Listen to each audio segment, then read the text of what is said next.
manatantara lalonana androany satria voalohany indrindra dia nanomboka tamin'ny taona 770 ka hatramin'ny taona 2022 izay vao misy fanitsina ara-drafitra mametraka tsara ny ao amin'ny tafika tanety ka mametraka ny brigade d'infanterie zany infanterie zany tafika tanety izay grande unité filazana azy eto amin'ny ivony amin'ny tafika izay fifondronana bataillon d'infanterie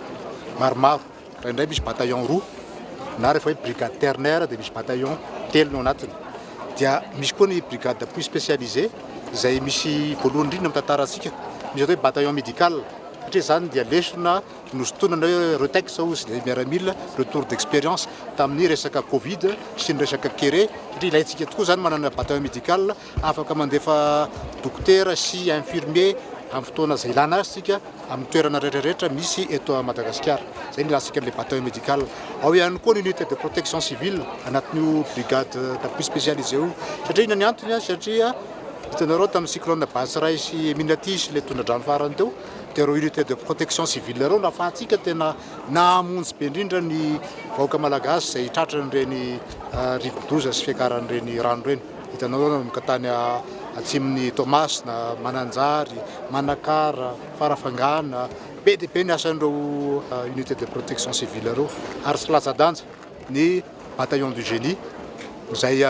mikarakara indrindra ny fanamboarana fotodrafitrasa na lalana io na zavatrafo io ary atso azy dia hoentinareo fa araky ny fangatahany filoham-pirenena dia andray anjara feno ny bataillon du génie sy ny brigade d'appui spécialisé amin'ny fanamboarana ny lalana sasany eto Madagasikara. Tamin'ity taona 2024 ity vao manana ambari-boninahitra miaramila zava-dehibe tokoa zany ary mbola isaorana tompona andraikitra amin'ny filaminana ny nakatoavany andriamatoa filoham-pirenena sady lehibe faratapon'ny foloalinda ny didim-panjakana izay mametra ny atao hoe distinction honorifique militaire. Taloha tsika dia tsy manana afa-tsy ny ordre national malagasy na ny ordre du mérite. Ny eo amin'ny tafika namantsika dia manana médaille de la défense nationale, manana ordre du mérite militaire dia rehefa tonga tsika zany dia mba mifanatsahana raha manome ordre de la défense atsika ny olona dia mba ordre de la défense koa nometsika azy fa tsy voatery tsika tonga dia anome ordre national satria manana ny vidiny ordre national malagasy.